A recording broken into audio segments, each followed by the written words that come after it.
Tengan muy buenas tardes, respetables hermanos, respetables hermanas, y también buenas tardes para nuestros amigos y amigas que gentilmente sintonizan nuestro programa acerca de Job Eclesiastés.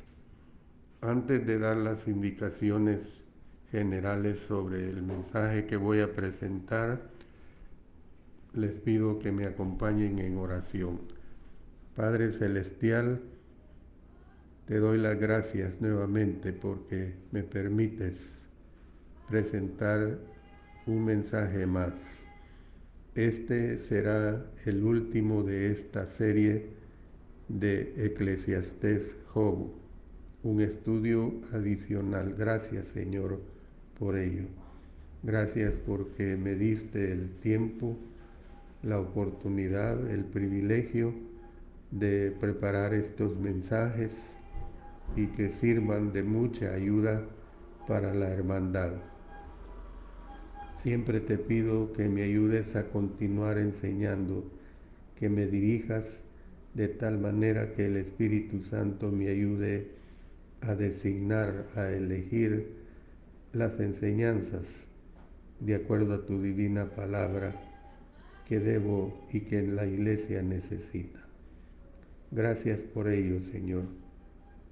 Lo hago todo en el nombre poderoso de nuestro Señor Jesucristo. Amén. Como les mencioné a ustedes, iba a dar un estudio adicional sobre el problema del sufrimiento. Y precisamente es ese estudio que ahora les voy a presentar. Yo sé, hermanos, hermanas, amigos, amigas, que de una o de otra manera en la vida, en las diferentes etapas de la vida, nos enfrentamos a sufrimientos, nos enfrentamos a situaciones que no deseamos, que no anhelamos. Es ahí donde viene lo que Santiago nos habla sobre la etapa de las pruebas. De tal manera pues que el estudio que voy a dar nos ayude a nosotros. Mi esposa y yo, por ejemplo, en estos momentos atravesamos por tribulaciones en relación a nuestra hija, pero tenemos la plena confianza que el Señor la sacará de la situación de enfermedad en que está. Y esa es la oración nuestra para todos los hermanos, hermanas o amigos que nos piden nuestras oraciones. Tenemos una lista de creo que 62 peticiones de diferentes hermanos y hermanas como los amigos, repito, que nos piden que oremos por ellos. Todas las noches lo hacemos. Con la gran ayuda de nuestro Dios, el Señor va a sanar a todos. Bueno, el problema del sufrimiento. Hay personas cuya fe en Dios se tambalea por causa de la maldad y del sufrimiento que existen en el mundo, y de que todo esto ocurra ante la presencia de un Dios que es amor y a la vez todopoderoso. Hay quienes creen que Él es todopoderoso, pero no es todo amor, y que por otra razón no detiene la maldad y el sufrimiento, mientras que hay otros que creen que Él es todo amor, pero no todopoderoso, y que por esta razón es incapaz de detener la maldad y el sufrimiento. Ellos no conciben cómo el Dios de la Biblia, que alega ser amoroso y todopoderoso, pueda existir. Entonces, cuando le he dado esta ligera introducción, voy a entrar en detalle, pues, a desglosar sobre lo que es el problema del sufrimiento. Y lo primero es el porqué del sufrimiento. Se lo repito, el porqué del sufrimiento. ¿Por qué no detiene Dios toda la maldad?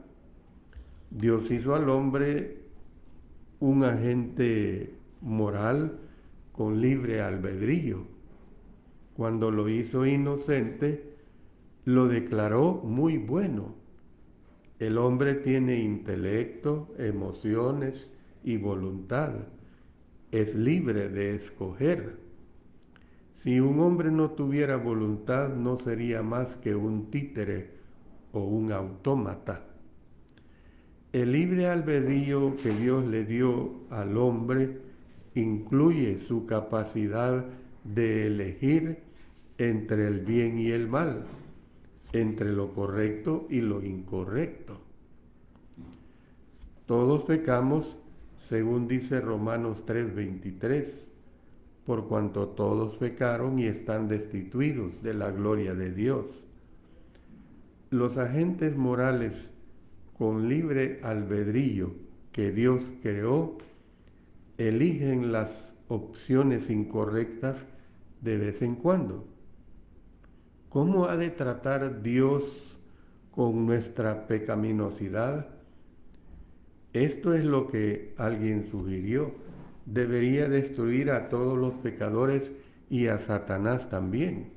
Bueno, si así se razona, si Él destruyera a todos los que pecamos, nos destruiría a usted y a mí. En realidad, no es justicia pura lo que necesitamos que Dios nos dé. Lo que necesitamos es misericordia. Dios ha elegido trabajar con los hombres y las mujeres, no forzándolos a ser justos, sino permitiéndoles la libertad de escoger hacer el bien o el mal. Dios no se ha descuidado en ayudarle a la humanidad a elegir correctamente. Envió a Jesús al mundo a morir por nosotros y luego construir un reino de justicia. Dios no ha dado su palabra, nos ha dado, su palabra, la Biblia, para guiarnos. Esta es una realidad. Y ahí tenemos los 66 libros, especialmente lo que está plasmado para el cristiano legítimo en el Nuevo Testamento. Él prefiere que la gente se arrepienta de sus pecados y sea salva, y que no sea castigada. Dice Ezequiel 33:11, diles, vivo yo, dice Jehová el Señor, que no quiero la muerte del impío, sino que se vuelva el impío de su camino y que viva. Volveos de vuestros malos caminos. ¿Por qué moriréis, oh casa de Israel? Luego en 2 Pedro 3:9 dice, el Señor no retarda su promesa, según algunos la tienen por tardanza, sino que es paciente para con nosotros, no queriendo que ninguno perezca, sino que todos procedan al arrepentimiento. Entonces, ¿qué es lo que nosotros podemos decir? Que a Dios no se le puede responsabilizar de lo que las personas que eligen hacer el mal se hagan unas a otras. Esta es la realidad. Bueno, entremos a otra presentación de este mensaje. ¿Por qué no impide Dios los desastres naturales? Porque esta es una de las situaciones que el mundo alega permanentemente. Nomás hay una desgracia en X parte del planeta y la gente empieza a hacerse esta interrogante: ¿por qué no impide Dios los desastres naturales? Esta es una pregunta clásica, pues, del ser humano. Otro problema que plantean aquellos cuya fe en Dios flaquea es precisamente el de los desastres naturales. Permítanme. ¿Cuáles desastres? Los huracanes, los terremotos, las explosiones volcánicas, los tornados, los incendios forestales, las inundaciones, las enfermedades, etc. Usted añádele a la lista. Dios no es el causante de estas tragedias. Son accidentes que resultan de un balance natural que está continuamente gestándose. Miren lo que nos dice, y usted recuerde que lo estudiamos en Eclesiastés capítulo 9, versos 11 y 12. Me volví y vi debajo del sol, que ni es de los ligeros la carrera, ni la guerra de los fuertes, ni aun de los sabios el pan, ni de los prudentes las riquezas, ni de los elocuentes el favor, sino que tiempo y ocasión acontecen a todos, porque el hombre tampoco conoce su tiempo, como los peces que son presos en la mala red, y como las aves que se enredan en lazo, así son enlazados los hijos de los hombres en el tiempo malo, cuando cae de repente sobre ellos. Las leyes con las que Dios rige la naturaleza son constantes. La gravedad, la lluvia, el viento, el fuego y los relámpagos son todos necesarios para la vida. Sin embargo, pueden hacernos daño. Dios hace salir el sol sobre malos y buenos, es decir, hace salir su sol sobre malos y buenos, y hace llover sobre justos e injustos. Note lo que dice Mateo 5:45, para que seáis hijos de vuestro Padre que está en los cielos, que hace salir su sol sobre malos y buenos, y que hace llover sobre justos e injustos. Los accidentes pueden ocurrirles a las personas cuando éstas se descuidan o son inconscientes del peligro o no están preparadas para los cambios de la naturaleza. Hay ciertos incidentes los cuales Dios no impide porque son una prueba de nuestra fe. Miren lo que estudiamos en Job 1:12. Dijo Jehová a Satanás: he aquí, todo lo que tiene está en tu mano, solamente no pongas tu mano sobre él. Y salió Satanás de delante de Jehová. Hay momentos en los cuales el sufrimiento nos puede acercar más a Dios. Dice en 1 Pedro 4:19 que el sufrimiento nos recuerda de nuestra necesidad de Dios. Mire lo que tenemos en Mateo capítulo 7, versos 7 hasta el 11. Pedid y se os dará, buscad y hallaréis, llamad y se os abrirá, porque todo aquel que pide recibe, y el que busca halla, y al que llama se le abrirá. ¿Qué hombre hay de vosotros que si su hijo le pide pan, le dará una piedra?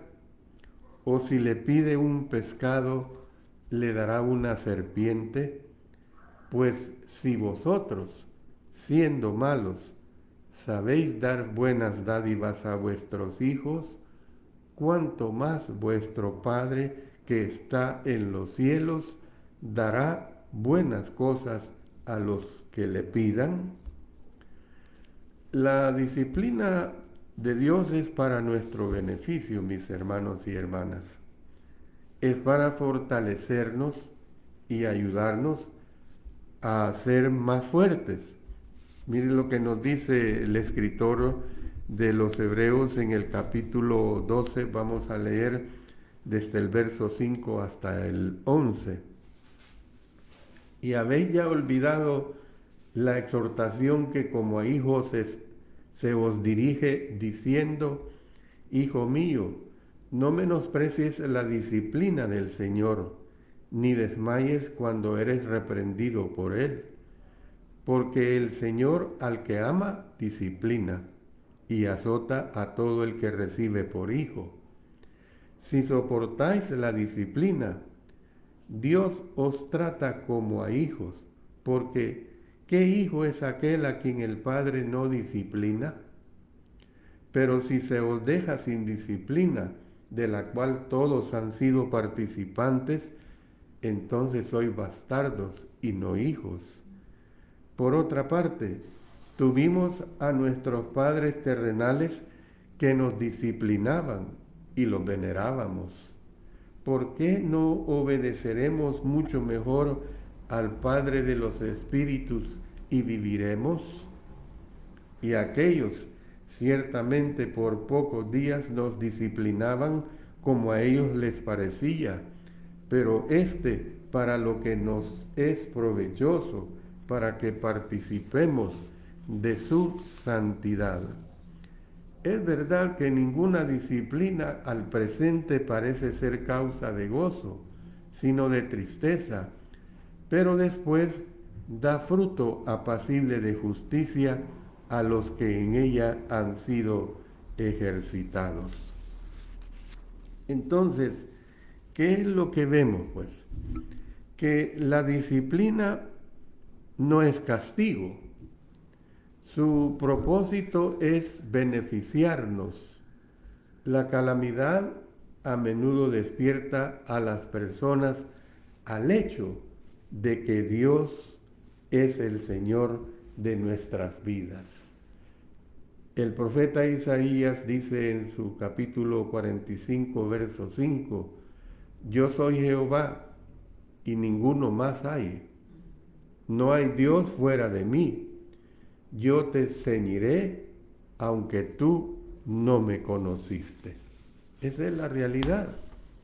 Entonces, una vez vemos estos dos aspectos que ya les he presentado, veamos, hermanos, lo que es y lo que significa el valor del sufrimiento. Si se puede demostrar que el sufrimiento tiene valor y que les produce beneficios a las personas en sus vidas, entonces su presencia deja de ser un argumento en contra de la existencia de un Dios bueno. Muchas personas suponen que la aspiración de todo viviente debería ser el llegar a ser feliz y el vivir cómodamente. Dice Eclesiastés, lo recordamos, usted ya ha sido un fiel estudioso de este libro. En Eclesiastés 7, 2 al 4 nos dice, mejor es ir a la casa del luto que a la casa del banquete, porque aquello es el fin de todos los hombres, y el que vive lo pondrá en su corazón. Mejor es el pesar que la risa, porque con la tristeza del rostro se enmendará el corazón. El corazón de los sabios está en la casa del luto, mas el corazón de los insensatos en la casa en que hay alegría. Usted recibió vastamente esta explicación con la ayuda de nuestro Dios que yo le presenté. No obstante, pues, hay ciertos valores sólidos del carácter, los cuales solo se producen mediante el sufrimiento.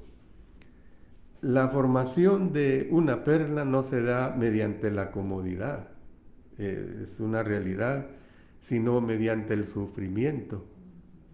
Por falta de tiempo, yo no le puedo presentar la formación de una perla, pero es una realidad. Y esto es lo que Romanos capítulo 8, verso 28 nos dice. Y sabemos que a los que aman a Dios, todas las cosas, sean buenas o malas, pues, les ayudan a bien. Esta es la realidad. Entonces, ¿cómo nos ayuda el sufrimiento? Mire, le voy a presentar al menos 9 situaciones en las cuales nos ayuda el sufrimiento. Número 1, el sufrimiento nos puede ayudar a conocernos a nosotros mismos, a entender cómo es nuestro carácter y lo que podemos hacer para bendecir las vidas de otros. Número 2, nos puede ayudar a reconocer lo que realmente tiene valor. Número 3, nos puede ayudar a desarrollar una mayor gratitud por las bendiciones que tenemos. Número 4, nos puede enseñar a tener compasión para las necesidades de otros. Número 5, nos puede ayudar a desarrollar un mayor aprecio por la oración. Número 6, podemos tener un mayor entendimiento del valor de la amabilidad en la forma como hablamos, cómo pensamos y cómo actuamos. Número 7, nos puede demostrar que las tinieblas a menudo son seguidas por la luz de la mañana. Mire lo que dice el Salmos 35, porque un momento será su ira, pero su favor dura toda la vida. Por la noche durará el lloro y a la mañana vendrá la alegría. Número 8, nos puede estimular a recordar a Dios. Hay algunos que no piensan en Dios, sino hasta que alguna gran necesidad les sobreviene. Y número 9, las aflicciones producen paciencia en nuestras vidas. Por eso dice el apóstol Pablo en Romanos 5:3, porque un momento será su ira, pero su favor dura toda la vida. Por la noche durará el lloro y a la mañana vendrá la alegría. Esto es, pues, hermanos, hermanas, amigos y amigas, cómo nos ayuda el sufrimiento. Pero pasemos a otro aspecto muy importante. Y ese aspecto es el más grande ejemplo de sufrimiento. Jesucristo conoce el sufrimiento en sus muchas formas, incluyendo el dolor, la ofensa, el insulto, el castigo, el rechazo, el prejuicio, la envidia, el odio, el hambre y la debilidad. Él sufrió a pesar de no haber cometido falta alguna, de no haber cometido ni pecados propios, imagínense. No hay quien pueda acusarlo de no entender el sufrimiento. El sufrimiento que Cristo experimentó en la cruz nos enseña que el amor y el sufrimiento son compatibles. Jesús jamás puso en duda, ni por un momento, el amor de su Padre. El amor de Dios se muestra en su faceta más dramática en el sufrimiento y muerte de Cristo en la cruz. Miren lo que nos dice Romanos 8, versos 6 hasta el 8. Porque el ocuparse de la carne es muerte, pero el ocuparse del Espíritu es vida y paz. Por cuanto los designios de la carne son enemistad contra Dios, porque no se sujetan a la ley de Dios, ni tampoco pueden. y los que viven según la carne no pueden agradar a Dios. También en 1 Juan 4:8, el que no ama no ha conocido a Dios, porque Dios es amor. No hay quien pueda acusar a Dios de que a Él no le importa el hombre. Quien diga semejante declaración es porque está al margen de la revelación que está plasmada en las Sagradas Escrituras. Por eso le repito, no hay quien pueda acusar a Dios de que a Él no le importa el hombre. La muerte de Jesús en la cruz nos enseña que el sufrimiento no siempre es un castigo por nuestros pecados, pues Él no era un pecador. Dice en 1 Pedro 2:22, el cual no hizo pecado ni se halló engaño en su boca. Entonces, Jesús murió no por sus pecados, sino por los nuestros. Esa es la realidad. La muerte de Jesús en la cruz nos enseña que el sufrimiento puede lograr propósitos que benefician a otros. El sufrimiento de uno puede bendecir las vidas de muchos más.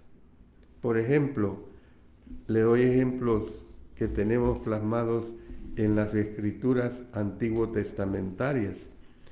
José sufrió para salvar a Israel durante una hambruna, seria hambruna. Moisés sufrió para sacar a Israel de Egipto y llevarlo a la libertad. David sufrió con el fin de poder establecer un reino de justicia en Israel. Pero el mejor ejemplo y óptimo ejemplo es nuestro Señor Jesús. Jesús sufrió con el fin de poder salvar a su pueblo de sus pecados. Desde que se anunciaba la llegada de Él, dice en Mateo 1:21, y dará a luz un hijo, y llamarás su nombre Jesús, porque Él salvará a su pueblo de sus pecados. El sufrimiento voluntario, aunque sea injusto, ayuda a obtener maravillosos resultados en el carácter de los que se deciden a experimentarlo. Por eso vemos que el amor, mis hermanos y hermanas, tiene un costo. Tiene un costo. Dice en Juan capítulo 15, versículo 13, nadie tiene mayor amor que este, que uno ponga su vida por sus amigos. La muerte de Jesús en la cruz proclama que hay algo peor que el sufrimiento. ¿Qué es algo peor que el sufrimiento? El pecado. Un Dios que es santo y justo odia el pecado. No hay otra cosa en la cual Él pueda convertir el pecado. Debe condenarlo. Nuestro Padre Celestial condenó el pecado mediante la cruz de Cristo. Cuando Jesús murió, Él llevó sobre sí la condenación por el pecado del mundo. No debemos compadecernos de Jesús por haber ido a la cruz. Hay que entender esto. ¿Por qué les digo esto, hermanos? En su lugar es de compadecernos de Caifás, de Pilato, de Judas, de quienes debemos realmente compadecernos. No debemos permitir que las aflicciones de la vida nos oculten la verdadera causa del sufrimiento en este mundo en que vivimos. Se trata del pecado y la rebeldía en contra de Dios. La muerte de Jesús nos asegura que el sufrimiento por la voluntad de Dios siempre lleva a la victoria. El sufrimiento por sí solo no lleva a la victoria, pero el sufrimiento por la voluntad de Dios y que depende de la gracia de Dios sí lleva a la victoria. La muerte de Jesús nos muestra pues cómo es que el sufrimiento pues puede transformarse en amor, transformarse en gloria. La dura cruz era un símbolo de vergüenza, porque esa era la realidad. La muerte de cruz era un símbolo de vergüenza, pero Jesús transformó el símbolo de muerte en un mensaje de amor.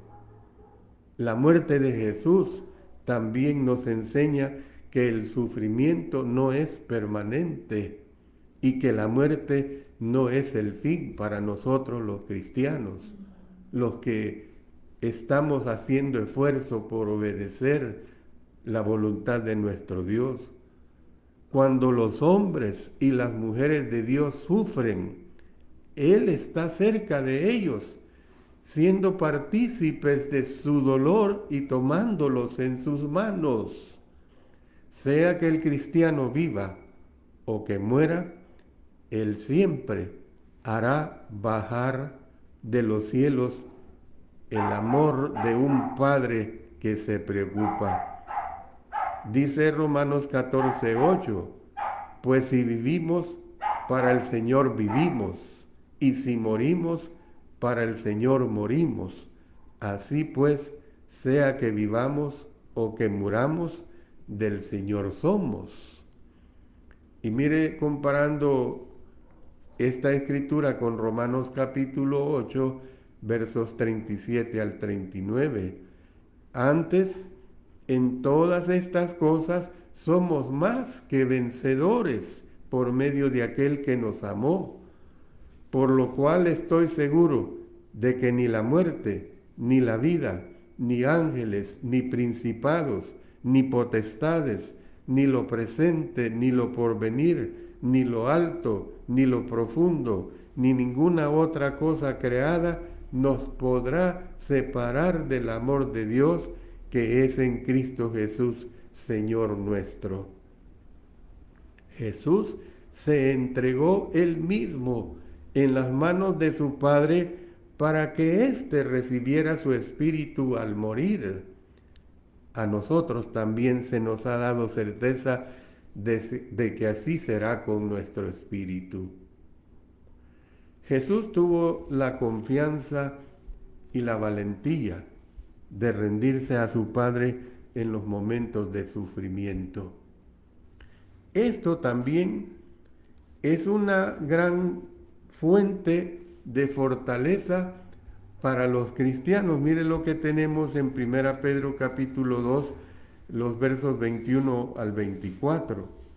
Pues para esto fuisteis llamados, porque también Cristo padeció por nosotros, dejando un ejemplo para que sigáis sus pisadas, el cual no hizo pecado, ni se halló engaño en su boca, quien cuando le maldecían no respondía con maldición, cuando padecía no amenazaba, sino encomendaba la causa al que juzga justamente, quien llevó él mismo nuestros pecados en su cuerpo sobre el madero, para que nosotros, estando muertos al pecado, vivamos a la justicia, y por cuya herida fuisteis sanados.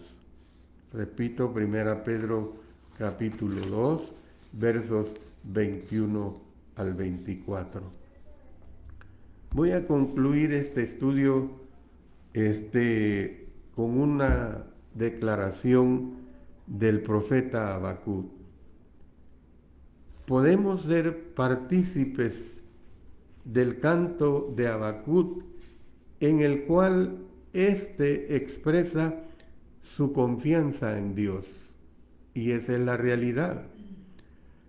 Aunque la higuera no florezca, ni en las vides haya frutos, aunque falte el producto del olivo, y los labrados no den mantenimiento, y las ovejas sean quitadas de la majada, y no haya vacas en los corrales, con todo yo me alegraré en Jehová, y me gozaré en el Dios de mi salvación. Jehová el Señor es mi fortaleza, el cual hace mis pies como de ciervas, y en mis alturas me hace andar. Habacuc 3, 17 al 19. Y también el apóstol Pablo nos da una disertación bastante extensa y que nos ayuda a la situación del sufrimiento para comprenderlo y para poderlo sobrellevar. La confianza en Dios nos ayuda a elevarnos por encima de los muchos sufrimientos de esta vida.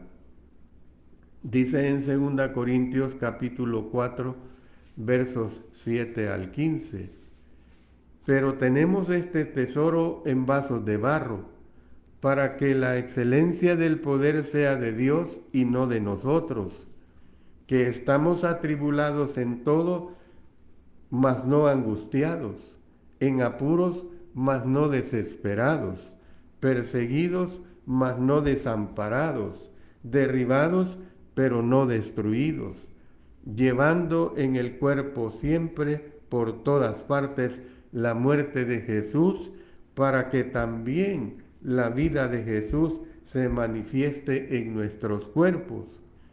Porque nosotros que vivimos siempre estamos entregados a muerte por causa de Jesús, para que también la vida de Jesús se manifieste en nuestra carne mortal, de manera que la muerte actúa en nosotros y en vosotros la vida.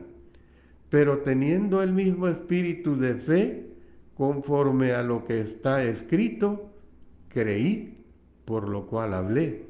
Nosotros también creemos, por lo cual también hablamos, sabiendo que el que resucitó al Señor Jesús, a nosotros también nos resucitará con Jesús y nos presentará juntamente con vosotros. Porque todas estas cosas padecemos por amor a vosotros, para que abundando la gracia por medio de muchos, la acción de gracias sobreabunde para gloria de Dios. 2 Corintios 4, 7 al 15.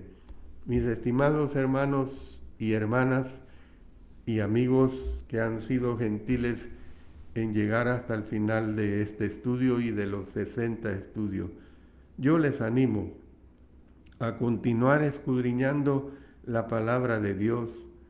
Yo les animo a continuar en la búsqueda de cualquier circunstancia que nos presenta la vida. Los tiempos muchas veces para nosotros pueden ser difíciles, pueden ser escabrosos, pero tenemos la gran ayuda de nuestro Dios a través de su divina palabra. Yo siempre les pido a ustedes sus oraciones por mí. De una u otra manera podemos enfermar y la enfermedad nos puede imposibilitar para discernir y presentar su palabra. Pero sabemos pues que estamos en las manos de Dios y que Dios nos ayude a hacer su obra mientras tenemos las facultades para hacerlo. Benefíciese, hermano, de todos estos estudios. Son realmente muy de gran valor, de gran ayuda para cada una de nuestras situaciones en nuestra vida. Que Dios bendiga su bendita palabra y que Dios bendiga a cada uno de nosotros en ese camino al cielo. Oremos. Padre Celestial, te damos las gracias porque me has permitido, Señor, llegar al final de esta serie de 60 lecciones hermosas que quedan disponibles para que la hermandad las pueda usar para su crecimiento espiritual, para su fortaleza, para ese camino hacia el cielo. Gracias, Señor, por ello. Todo te lo agradezco en el poderoso nombre de nuestro Señor Jesucristo. Amén.